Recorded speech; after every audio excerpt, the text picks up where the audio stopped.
Hello good morning. അപ്പൊ ഇന്ന് നമ്മൾ നോർമലി ഹെൽമെറ്റ് ക്യാമറ അല്ല നിങ്ങൾ കാണുന്നത്. അതിന്റെ കാരണം ഇന്ന് നമ്മൾ ആദ്യം പോകുന്നത് കാറിലാണ്. മെയിൻ റീസൺ എന്താ വെച്ചാൽ കഴിഞ്ഞ വ്ലോഗിൽ കണ്ടവർക്ക് അറിയാം, നമ്മൾ കഴിഞ്ഞ ദിവസം ഗോർഫക്കാനില് നമ്മുടെ ഒമാൻ ബോർഡറിന്റെ ആ സൈഡിൽ പോയപ്പോൾ ഓഫ് റോഡ് നമ്മൾ ബെയർ 650 കൊണ്ടുപോയിട്ടുണ്ടായിരുന്നു. എന്റെ മുഖക്കാകെ ഉറങ്ങിയിരിക്കുവാണെന്ന് അറിയാം. ബെയർ 650 കൊണ്ടുപോയിട്ടുണ്ടായിരുന്നു. ബെയർ 650 കൊണ്ടുപോയിട്ട് നമ്മൾ ഓഫ് റോഡ് പോയിട്ട് അതൊന്ന് വീണു. അത് റോയൽ എൻഫീൽഡിന്റെ ടെസ്റ്റ് റൈഡ് വെഹിക്കിൾ ആയിരുന്നു. അങ്ങനെ ആ വണ്ടി വീണപ്പോ അതിന്റെ ഗിയർ ലിവറും അതുപോലെ കണക്ടിങ് റോഡും പൊട്ടിപ്പോയി. ഗിയർ ലിവർ ബെൻഡായി, കണക്ടിങ് റോഡ് പൊട്ടിപ്പോയി. അപ്പോൾ ബേസിക്കലി ഇനിയിപ്പോൾ നമ്മൾ അത് റീപ്ലേസ് ചെയ്ത് കൊടുക്കണം. അപ്പോൾ അതിനാണ് നമ്മൾ ഇന്ന് പോകുന്നത്. അപ്പോൾ ഇന്ന് പോയിട്ട് റോയൽ എൻഫീൽഡ് പോയിട്ട് അവിടെ ചെന്ന് അവിടുന്ന് വണ്ടി എടുത്ത് അവരുടെ സർവീസ് സെന്റർ തന്നെ അതിന്റെ കുറച്ച് അപ്പുറത്തിന് ഷേഖ് സാഗർ റോഡ് തന്നെ. അപ്പോൾ അവിടെ കൊണ്ടുപോയിട്ട് വണ്ടി ഡ്രോപ്പ് ചെയ്യണം. ആ ക്ലിപ്പുകൾ എന്തായാലും അപ്പോൾ റൈഡിംഗ് ക്ലിപ്പുകൾ എന്തായാലും വരും. അപ്പോൾ ഇന്നൊരു മോട്ടോർ സൈക്കിൾ റിലേറ്റഡ് എന്താ പറയാ ഒരു പോക്കാണ്. അപ്പോൾ അതുകൊണ്ട് അതൊന്ന് വ്ളോഗ് ചെയ്യാന്ന് വെച്ചു. അപ്പോൾ പോകുന്നതിന് മുന്നേ സാധനങ്ങൾ എടുക്കണം. കാരണം ഇന്ന് ഡേ ടൈം അല്ല. ഡേ ടൈം ആകുമ്പോൾ വേറെ കുറേ പരിപാടികളുണ്ട്.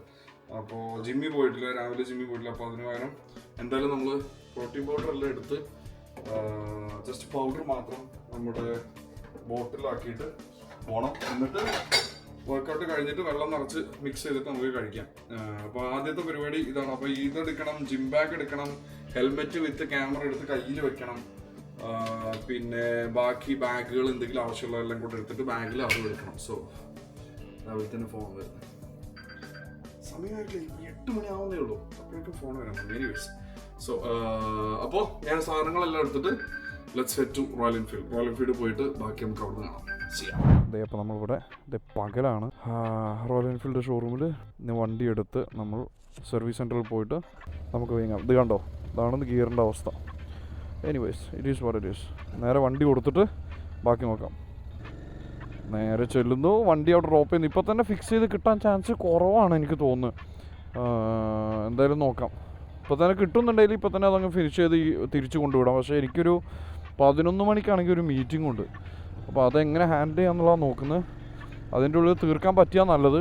തീർന്നില്ല എന്നുണ്ടെങ്കിൽ പിന്നെ വണ്ടി അവിടെ ഇട്ട് തിരിച്ച് ഞാൻ ഇവിടെ വന്ന് കാറെടുത്ത് പോകണം. അപ്പോൾ എന്തായാലും നോക്കാം. എൻ്റെ ഒരേ ഒരു ക്വസ്റ്റ്യൻ ഇതേ ഉള്ളൂ, ഒരേ ഒരു എന്താ പറയുക ഒരു ചിന്ത ഇതേ ഉള്ളൂ. ഇനി റോയൽ എൻഫീൽഡ് നമുക്ക് ഇത് കാരണം വണ്ടി തരാതിരിക്കുകയോ ഒരു ചിന്ത മാത്രമേ ബാക്കിയുള്ളൂ. എന്തായാലും നോക്കാം. ഈ ക്ലച്ച് കുറച്ച് ലൂസായോ? പക്ഷെ ഇന്നലെ ഓൾറെഡി കുറച്ച് ലൂസായിരുന്നു. ഇനിയിപ്പോൾ അതും നമ്മുടെ തലയിൽ ഇരിക്കുമോ എന്നറിയില്ല, നോക്കാം. ഏകദേശം ലൊക്കേഷൻ നമുക്കറിയാം. നമുക്ക് മാപ്പ് നോക്കുന്ന ശീലം ഇല്ലല്ലോ. മാപ്പ് വേണമെന്നുണ്ടെങ്കിൽ നിർത്തിയിട്ട് നോക്കാം, അല്ലെങ്കിൽ കുഴപ്പമില്ല. അപ്പോൾ ഇതെങ്ങനെ പോകുന്നു നമുക്ക് നോക്കാം. ഇതിനെന്തെല്ലാം കോസ്റ്റ് വരും എന്താണെന്നുള്ള അവസ്ഥയും നമുക്ക് നോക്കാം. പിന്നെ വേറെ ഇപ്പോൾ എന്താ അതിലുള്ള അതൊക്കെയാണ് ഇന്നത്തെ പരിപാടികൾ. എന്താ പറയുക, ഒരു ടെസ്റ്റ് ഡ്രൈവിന് വണ്ടി എടുത്താൽ അതൊരു ഈ ഒരു കാര്യം മാത്രം, ബാക്കിയെല്ലാം നല്ല പൊളിയായിട്ട് നടന്നു. അന്ന് നൈസായിരുന്നു. നിങ്ങൾ ഓൾറെഡി വീഡിയോ കണ്ടിട്ടുണ്ടാവും. നല്ല എക്സ്പീരിയൻസ് ആയിരുന്നു. പക്ഷേ ഇത് പൊട്ടിയിട്ടില്ലായിരുന്നെങ്കിൽ കുറച്ചുകൂടെ ഫണ്ണായേനെ. നമ്മൾ ലിമിറ്റേഷൻ ഇപ്പോൾ ഗിയർ ചേഞ്ച് ചെയ്യാൻ പറ്റാത്ത ഒരു ലിമിറ്റേഷൻ നമ്മുടെ തലേന്നങ്ങ് ഒഴിവായിരുന്നെങ്കിൽ നല്ല രസമായേനെ ഇന്നലത്തെ റൈഡ്. കഴിഞ്ഞ ദിവസം ഞാൻ എപ്പോൾ എന്താ പറയുക കഴിഞ്ഞ ഒരു റീൽ ആയിട്ടുണ്ടായിരുന്നു ഡെലിവറി റൈഡേഴ്സും അതായത് ബാക്കി നിങ്ങൾ കണ്ടിട്ടുണ്ടാവും ചിലപ്പോൾ പഴയ കുറച്ച് പുറകോട്ട് നോക്കി അറിയാം. എത്ര ആളുകൾ വന്നിട്ട് എനിക്ക് മനസ്സിലാവാത്ത കുറേ പേര് വന്ന് കമൻറ്റ് ചെയ്യുന്നത് ഡെലിവറി റൈഡേഴ്സും മറ്റും തമ്മിൽ എന്തിനാണ് കമ്പയർ ചെയ്യുന്നത്, കാശുള്ളവനെ ഉള്ളാത്തതിൻ്റെയാണ്, കാശ് ഇല്ലാത്തവൻ അതാണ് ഇതാണ്. എനിക്ക് ഇതാണ് ഞാൻ ഫണ്ട് പറഞ്ഞില്ല, നമ്മളൊരു കമ്മ്യൂണിറ്റി ബിൽഡ് ചെയ്യുമ്പോഴുള്ള വെല്ലുവിളികളാണ്. എസ്പെഷ്യലി നമ്മുടെ ഒരു കമ്മ്യൂണിറ്റിയുടെ പ്രശ്നം. എന്തെങ്കിലും വന്നു കഴിഞ്ഞാൽ അത് വേഗം ഈ കാശിലോട്ട് ലിങ്ക് ചെയ്യേണ്ട ആവശ്യമാണ്.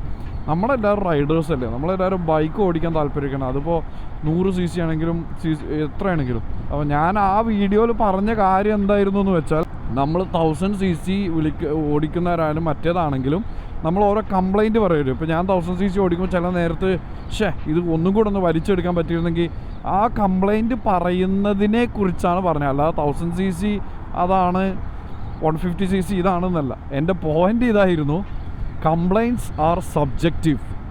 അതാണ് വളരെ ചുരുക്കി പറയണമെങ്കിൽ എൻ്റെ ആ വീഡിയോയുടെ പോയിൻ്റ് അതായിരുന്നു. ഓരോ കംപ്ലൈൻറ്റ് നമ്മൾ പറയുന്നത് വളരെ സബ്ജക്റ്റീവാണ്. വലിയ ബൈക്കുള്ളവർക്ക് അതിനും കുറച്ചുകൂടെ വലുതായിട്ടുണ്ടായിരുന്നെങ്കിൽ എന്നുള്ളതിൻ്റെ കംപ്ലൈൻറ്റുകൾ ചിലർ പറയും. പക്ഷേ അതേസമയം അത്ര CC ഇല്ലാത്തവരും എൻജോയ് ചെയ്ത് വണ്ടി ഓടിക്കുന്ന ആ വീഡിയോൻ്റെ താഴെ തന്നെ ഒരുപാട് പേര് കമൻറ്റ് ചെയ്തിട്ടുണ്ട്. ധനുഷ്കോടി പോയത്, നാട്ടിൽ ഓടിക്കുന്നത്, ഇവിടെ 150 cc പൾസർ ഡെയിലി ഓടിക്കുന്നവരും അല്ലെങ്കിൽ 150 cc 200 cc വണ്ടികൾ ഇവിടെ ഡെയിലി യൂസ് ചെയ്യുന്നവരും എല്ലാം കമൻറ്റ് ചെയ്യുന്നത്. അപ്പോൾ എൻ്റെ പോയിൻ്റ് ഇതാണ്, നമ്മളെ വ്യൂസും നമ്മുടെ കംപ്ലയിൻറ്റ്സും നമ്മുടെ പരാതികളും നമ്മുടെ ഡിസപ്പോയിൻറ്റ്മെൻറ്റ്സ് എല്ലാം ടു ആൻ എക്സ്റ്റെൻറ്റ് ഇതെല്ലാം സബ്ജക്റ്റീവാണ്. ഓരോരുത്തരുടെ ജീവിത സാഹചര്യങ്ങൾ, ഓരോരുത്തരുടെ പ്രിഫറൻസസ്. ഇപ്പോൾ എനിക്ക് എല്ലാവർക്കും അതിൽ ആരോ പറഞ്ഞിട്ടുണ്ട് 140 കിലോമീറ്റർ സ്പീഡിൽ ഈ വണ്ടികൾക്ക് പോകാൻ പറ്റില്ല. Why do we have to go to 140? 140 പോകേണ്ടത് അത് എല്ലാവർക്കും 140 തന്നെ വണ്ടി ഓടിക്കണം നിർബന്ധമില്ലല്ലോ. നമ്മളിപ്പോൾ ദുബായിൽ നോക്കുകയാണെങ്കിൽ 140 വണ്ടി ഓടിക്കാൻ പറ്റുന്ന ഒരേ റോഡ് ഞാൻ അറിഞ്ഞിടത്തോളം മറ്റേ ഇതേ ഉള്ളൂ, ഷെയ്ഖ് സായിദ് റോഡും ഷെയ്ഖ് മുഹമ്മദ് ബിൻ സായിദ് റോഡും. ബാക്കിയെല്ലാം അതിൽ കുറവാണ്. പക്ഷേ അതാണെങ്കിലും കുറേ പേർക്ക് 140 ഓടിക്കണ്ട, കുറേ പേർക്ക് 140 ഓടിക്കേണ്ട ആവശ്യമില്ല. സോ നമ്മുടെ വ്യൂ, നമ്മുടെ പെർസെപ്ഷൻസ്, നമ്മുടെ പരാതികൾ, നമ്മുടെ ഡിസപ്പോയിൻമെൻറ്റ്സ് ഇതെല്ലാം സബ്ജക്റ്റീവാണ്, ഓരോരുത്തരുടെ അനുസരിച്ചിരിക്കും. അതായിരുന്നു എൻ്റെ വീഡിയോൻ്റെ പോയിന്റ്. പക്ഷെ എന്താ ചെയ്യരുത്, നമ്മളൊരു വീഡിയോ ചെയ്തിട്ട് അത് എക്സ്പ്ലെയിൻ ചെയ്യേണ്ട അവസ്ഥ വരിക എന്ന് പറഞ്ഞാൽ എനിവേസ് അതൊക്കെ ഇതിൻ്റെ കൂടെ വരുന്നതാണ്. നമ്മളൊരു കണ്ടൻറ്റ് ക്രിയേറ്റ് ചെയ്ത് വരുമ്പോൾ നമ്മുടെ വ്യൂസ് എക്സ്പ്രസ് ചെയ്യുമ്പോൾ അതിൻ്റെ കൂടെ വരുന്നതാണ് നമ്മുടെ വ്യൂസിനോട് അഗ്രി ചെയ്യാൻ പറ്റാത്ത ആളുകളുടെ വ്യൂസ് നമ്മൾ എടുക്കണം എന്നുള്ളത്. അപ്പോൾ അതിൽ നമ്മൾ പരാതിയൊന്നും പറയാൻ പറ്റില്ല. എനിവേസ് അപ്പോൾ നമ്മളിവിടെ ഈ സർവീസ് സെൻറ്റർ കണ്ടുപിടിച്ച് വണ്ടി അവിടെ കൊടുക്കുന്നു, അവരോട് ചോദിക്കുന്നു എത്ര ആവും, എന്താണ് ബാക്കി കാര്യങ്ങൾ. എന്നിട്ട് നമ്മൾ ഒന്നുകിൽ തന്നെ മിക്കവാറും നമ്മൾ തിരിച്ചു പോകും. കാരണം ഇപ്പോൾ എനിക്ക് ഈ ടൈം എടുക്കാൻ പറ്റില്ല, എനിക്കൊരു മീറ്റിംഗ് ഉണ്ട്. അപ്പോൾ നേരെ പോയി കാർ എടുത്തിട്ട് വരും. എന്നിട്ട് വേണമെങ്കിൽ വൈകുന്നേരം എങ്ങാനും ഇവിടുന്ന് വണ്ടി എടുത്ത് തിരിച്ച് ഷോറൂമിൽ കൊണ്ടുപോയിടുക, അങ്ങനെ എന്തെങ്കിലും ചെയ്യേണ്ടി വരും, നോക്കാം. Anyway let's go. നമുക്ക് യൂ ടേൺ അടിച്ച് ഏകദേശം ഒരു ഐഡിയ ഉണ്ട് എങ്ങോട്ടാണ് പോകേണ്ടതെന്നുള്ളത്. അപ്പോൾ ആ ഒരു ഐഡിയ വെച്ചിട്ട് അങ്ങനെ നീങ്ങാം. പക്ഷേ വണ്ടി സത്യം പറയാമല്ലോ, എനിക്ക് I am very impressed that 3rd ഗിയറിൽ ഈ വണ്ടി പിക്ക് ചെയ്ത് എടുക്കാൻ പറ്റും. ആൻഡ് ദെൻ നമ്മൾ ആ ഒരു 3rd ഗിയറിൽ അവിടെ നിന്ന് ഇവിടം വരെ വണ്ടി ഓടിച്ച് പോകുന്നു. Which is A very good plus point. കാരണം എപ്പോഴെങ്കിലും ഇങ്ങനത്തെ ഒരു ഇത് വന്നു കഴിഞ്ഞാൽ, ഒരു സിറ്റുവേഷൻ വന്നു കഴിഞ്ഞാൽ നമുക്ക് വണ്ടി എടുത്ത് കൊണ്ടുപോകാൻ പറ്റും. പിന്നെ ഭാഗ്യത്തിന് നമുക്ക് ഗിയർ ചേഞ്ച് ചെയ്യാനുള്ള ഒരു ഓപ്ഷൻ താഴെ കാല് വെച്ചിട്ട് ഒരുവിധം തട്ടി ഗിയർ മാറ്റാൻ പറ്റുന്നതുകൊണ്ട് വലിയ കുഴപ്പമില്ല. അല്ലെങ്കിൽ പണിയിട്ടേനെ, അല്ലെങ്കിൽ മൊത്തം പണിയിട്ടേനെ. Anyways here we are. നമ്മളെന്താണെങ്കിലും ഇങ്ങനത്തെ ഓരോ എക്സ്പീരിയൻസ് വരുമ്പോഴാണ് നമ്മൾ ഓരോ കാര്യങ്ങൾ പഠിക്കുന്നത്. അപ്പോൾ ഈ ഒരു എക്സ്പീരിയൻസ് നിന്ന് നമുക്ക് ഇങ്ങനെ ഒരു കാര്യം മനസ്സിലായി. രണ്ടാമത്തെ കാര്യം, സത്യം പറഞ്ഞാൽ അത് കുറച്ചും കൂടെ സ്ട്രോങ് ആവണം. കാരണം നിങ്ങൾ കഴിഞ്ഞ വീഡിയോയിൽ ഞാൻ കണ്ടിട്ടുണ്ടെങ്കിൽ ഞാൻ വീണത് നിങ്ങൾ കണ്ടിട്ടുണ്ടാവും. ആ ഒരു വീഴ്ചയിൽ ഇത് ഇങ്ങനെ പൊട്ടുക എന്ന് പറയുമ്പോൾ അതിൻ്റെ ക്വാളിറ്റി ഒന്നുകൂടെ കൂടെ, എസ്പെഷ്യലി ഫോർ എ സ്ക്രാംബ്ലർ അല്ലെങ്കിൽ ഓഫ് റോഡ് വെഹിക്കിൾസിനൊക്കെ ഒന്നും കൂടെ സ്ട്രോങ് ആയിട്ടുള്ള ഗിയർ ലിവർ കൊടുക്കേണ്ടി വരും. ഗിയർ ലിവറും അതിൻ്റെ കണക്റ്റിംഗ് റോഡും കൊടുക്കേണ്ടി വരും. കാരണം ഉറപ്പായിട്ടും സ്ക്രാംബ്ലേഴ്സ് ആണെങ്കിലും ഓഫ് റോഡ് പോകുന്ന വണ്ടികളാണെങ്കിലും ഒരു പ്രാവശ്യമെങ്കിലും വീഴും, ഉറപ്പാണ്. അതിന് താല്പര്യമുള്ളവർ, ഓഫ് റോഡിങ് പോകാൻ താല്പര്യമുള്ളവരാണെങ്കിൽ വണ്ടി എന്തായാലും വീഴും. അപ്പോൾ ഈ സാധനം ഒന്നും കൂടെ ഒന്ന് സ്ട്രോങ് ആയിട്ടുള്ളത് വെക്കേണ്ടി വരും ഇവർ. അല്ലെങ്കിൽ ഇതിങ്ങനെ മാറ്റിക്കൊണ്ടിരിക്കേണ്ടി വരില്ലേ, ഓരോ പ്രാവശ്യം വീണ് പൊട്ടുമ്പോഴോ അതിന് മാറ്റാൻ നടന്നാൽ നടക്കില്ല. പ്രാക്ടിക്കൽ നോളജാണ്, നമുക്ക് പിടിക്കാം. ഞാനെന്നാൽ ആദ്യം വിചാരിച്ച് ഇവരെ സർവീസ് സെൻറ്റർ ഷോറൂമിൻ്റെ കൂടെ തന്നെ ആയിരിക്കുന്നുള്ളൂ. പക്ഷേ ഇത് രണ്ട് ലൊക്കേഷനിലുള്ള ഷോറൂമിൻ്റെ കൂടെ തന്നെ ആണെങ്കിൽ നൈസായിരുന്നു. അങ്ങനെയാണെങ്കിൽ ഒരു സ്ഥലത്ത് കൊണ്ടുപോയാൽ മതി. ഇത് അവിടെ നിന്ന് ഇങ്ങോട്ട് കൊണ്ടുവന്ന് ഇനിയിപ്പോൾ ഇവിടെ നിന്ന് അങ്ങോട്ട് കൊണ്ടുപോകണം. പക്ഷേ ക്രാന്തി എന്നോട് പറഞ്ഞ് എനിക്ക് തോന്നുന്നു ഇവിടെ ഇട്ടാൽ മതി, ബാക്കി ക്രാന്തി ചെക്ക് ചെയ്തോളാം എന്നാണ് പറഞ്ഞത്. അപ്പോൾ പിന്നെ എനിക്ക് തിരിച്ച് ഡ്രോപ്പ് ചെയ്യേണ്ട ആവശ്യം ഉണ്ടാവില്ല എന്നാണ് തോന്നുന്നത്. എനിക്ക് ലെഫ്റ്റ് പിടിക്കണം. ഇവിടെയാണ് റോയൽ എൻഫീൽഡ് സർവീസ് സെൻറ്റർ എന്നാണ് ഞാൻ കണ്ടത്. ഇവിടെ തന്നെ ആയിരിക്കണം. ഒന്ന് ഫോൺ എടുത്ത് നോക്കേണ്ടി വരും, അതാണ് നല്ലത്. വെറുതെ റിസ്ക് എടുക്കണ്ട. ഇവിടെയുള്ള അടുത്ത വെല്ലുവിളി എന്ന് പറഞ്ഞാൽ ഇനിയിപ്പോൾ വണ്ടി നിർത്തുമ്പോൾ വണ്ടി ഓഫ് ചെയ്യണം. നോക്കാം. സർവീസ് സെൻറ്റർ ഇവിടെ തന്നെ സ്ട്രെയിറ്റ് പോയിട്ട് ലാസ്റ്റ് ബിൽഡിംഗ് ആണ് കാണിക്കുന്നത്. AWR ബൈക്സ്, ഷെറിയുടെ സെയിം ബിൽഡിംഗ്. ഷെറി നമ്മുടെ ചൈനീസ് കാർ ബ്രാൻഡിൻ്റെ അതിൻ്റെ Royal Enfield. Okay, thank U.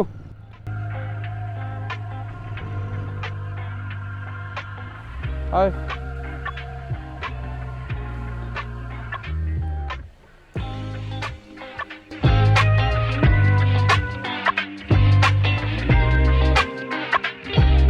അപ്പോൾ ഗൈസ്, ബാക്കി വീഡിയോയിൽ പറയാം. സിദ്ധാർത്ഥ് വെരി കൂൾ മലയാളിയാണ്. നമ്മൾ വീഡിയോ കണ്ടു എന്നാണ് പറഞ്ഞത്. പക്ഷേ അവരെ പെർമിഷൻ ഇല്ലാതെ അവരെ എടുക്കാൻ പറ്റില്ലല്ലോ. അപ്പോൾ പിന്നെ പ്രൈവസി നമ്മൾ റെസ്പെക്റ്റ് ചെയ്യണം. ഞാനിവിടെ നിന്ന് എന്തായാലും ക്യാബ് എടുക്കട്ടെ, ബാക്കി ഞാൻ വണ്ടിയിലെത്തിയിട്ട്. അപ്പോൾ അത് കഴിഞ്ഞ് ഇപ്പോൾ 2 ദിവസം കഴിഞ്ഞു. ഞാനതിൽ ബാക്കി എടുക്കാൻ മറന്നു പോയതാണ്. അപ്പോൾ സംഗതി നമ്മൾ വണ്ടി അവിടെ കൊടുത്തു, അവരതിൻ്റെ ഇൻവോയ്സ് തരാമെന്ന് പറഞ്ഞിട്ടുണ്ട്. അവിടെ ഞാൻ അവരെ പെർമിഷൻ ചോദിക്കട്ടെ എനിക്ക് ആ ക്ലിപ്പ് യൂസ് ചെയ്യാൻ പറ്റുമെന്നില്ല. കാരണം അവിടെ ഇരുന്നപ്പോൾ ഞാൻ റെക്കോർഡ് ചെയ്തത് അവരെ പെർമിഷൻ വേണമല്ലോ, കാരണം അതിൻ്റെ ഉള്ളിൽ യൂസ് ചെയ്ത് വോയിസ് ആണെങ്കിലും ഫേസ് ആണെങ്കിലും. അപ്പോൾ അവിടെ സിദ്ധാർത്ഥ് എന്ന് പറഞ്ഞ ബ്രോ ഉണ്ടായിരുന്നു അവിടെ, നമ്മളെ വീഡിയോ ഒക്കെ കാണാറുണ്ടെന്ന് പറഞ്ഞു. ഇനിയിപ്പോൾ നിങ്ങൾക്ക് ആ ക്ലിപ്പ് കാണാൻ പെർമിഷൻ ഇല്ലെങ്കിൽ ഞാൻ പറഞ്ഞുതരാം. നമ്മളവിടെ സംസാരിച്ചുകൊണ്ട് വന്നപ്പോഴാണ് സിദ്ധാർത്ഥ് പറഞ്ഞു, ഓ ഞാൻ കണ്ടിട്ടുണ്ടായിരുന്നു വീഡിയോ. യെസ്, അതെ അതെ അതെ, കണ്ടിട്ടോ? ആണോ? അപ്പോൾ അത് that was A good feeling. അപ്പോൾ അങ്ങനെ കൊടുത്തു, വണ്ടി കൊടുത്തു, അവർ ഇൻവോയ്സ് അയക്കാന്ന് പറഞ്ഞ് ഞാൻ തിരിച്ച് റോയൽ എൻഫീൽഡ് പോയി ക്രാന്തിയെ കണ്ടു. ക്രാന്തി പറഞ്ഞ് പേടിക്കണ്ട, വളരെ ബെയർ മിനിമം ചാർജ് ചെയ്യുള്ളൂ എന്ന് പറഞ്ഞു. വെരി കൂൾ ഗൈസ് മാൻ, വെരി കൂൾ ഗൈസ്. ഞാൻ ആദ്യം വിചാരിച്ചത് എന്താ വെച്ചാൽ, ഓ ഞങ്ങളുടെ വണ്ടി കൊണ്ടുപോയി നീ കൊണ്ടുപോയി കുളമാക്കിയല്ലേ, ഇനി ഈ ഭാഗത്തോട്ട് കാണരുത് എന്നുള്ളൊരു വൈബായിരിക്കുന്നു. പക്ഷെ വളരെ ഫ്രണ്ട്ലി ആയിരുന്നു, എല്ലാവരും വളരെ ചില്ലായിരുന്നു. അപ്പോൾ അതാണ് ഒരു ഗുഡ് തിങ് അബൌട്ട് റൈഡേഴ്സ്. അതായത് ഇങ്ങനത്തെ ബിസിനസ്സിൽ റൈഡേഴ്സ് ഉള്ളതിൻ്റെ ഒരു നല്ല കാര്യം അതാണ്. റൈഡേഴ്സ് ആണെങ്കിൽ അവർക്ക് അറിയാം, ഓക്കെ ഒരു ബൈക്കാകുമ്പോൾ ചില സമയത്ത് ചിലപ്പോൾ വീണെന്നൊക്കെ വരും എന്നുള്ളത്. അപ്പോൾ ആ ഒരു മൈൻഡ് സെറ്റ് വളരെ നല്ലതാണ്. അപ്പോൾ എന്തായാലും ബാക്കി നോക്കാം, ബാക്കി അപ്ഡേറ്റ്സ് ഞാൻ ഇനി വരുന്ന വീഡിയോസിൽ പറയാം എന്തൊക്കെയാണെന്നുള്ളത്. പക്ഷേ ഇന്ന് പറയുന്ന ഈ ഒരു ഗിയർ പൊട്ടിയത് എങ്ങനെയാണെന്നുള്ളത് ഇതിന് തൊട്ട് മുന്നുള്ള വ്ളോഗ് കാണാത്തവരുണ്ടെങ്കിൽ അതൊന്ന് ചെക്ക് ചെയ്താൽ മതി. സോ ഇന്നിപ്പോൾ 2 ദിവസം കഴിഞ്ഞിട്ടാണ് ഞാനിത് റെക്കോർഡ് ചെയ്യുന്നത്. ജിമ്മിലൊക്കെ പോയി വന്നപ്പോൾ അപ്പോഴാണ് ആലോചിച്ച് ഹെൽമെറ്റ് വണ്ടിയിലിരിക്കുകയായിരുന്നു. അപ്പോൾ ഹെൽമെറ്റ് എടുത്തിട്ട് ബാക്കിയും കൂടെ റെക്കോർഡ് ചെയ്ത് ഇനി ഇത് ഏബിളിനെ അയച്ചു കൊടുത്താൽ ഏബിൾ ബാക്കി കാര്യങ്ങൾ നോക്കിയുള്ളൂ. സോ അടുത്ത വ്ളോഗിൽ കാണാം. മിക്കവാറും അടുത്ത് നമ്മളൊരു GSX-R ആയിരിക്കും, അല്ലാന്നുണ്ടെങ്കിൽ ഒരു ചായ കുടിക്കാനുള്ള. ഇന്ന് രാത്രി ഇതിലേതെങ്കിലും 2 ഒന്ന് നടക്കും. ഒരു ചായ കുടിക്കാൻ ഇറങ്ങണമെന്നുണ്ട് കുറച്ച് പേര്. ഇന്ന് പിന്നെ ചൊവ്വാഴ്ചയാണ്, ഫ്രീ ആണ് രാത്രി. അപ്പോൾ ആരൊക്കെ ഫ്രീ ഉണ്ട് നോക്കട്ടെ. അതോ അല്ലാന്നുണ്ടെങ്കിൽ നമുക്ക് ജോർജിൻ്റെ വണ്ടി എടുക്കാൻ പോകണം, GSX-R. അപ്പോൾ അത് 2-3 ദിവസം നമ്മുടെ കയ്യിലുണ്ട്. അപ്പോൾ അതിൻ്റെ കുറച്ച് വീഡിയോസും ഏതെങ്കിലുമൊക്കെ ആയിട്ട് അടുത്ത് വരും. അപ്പോൾ thank you so much for watching. I will see you guys in the next one.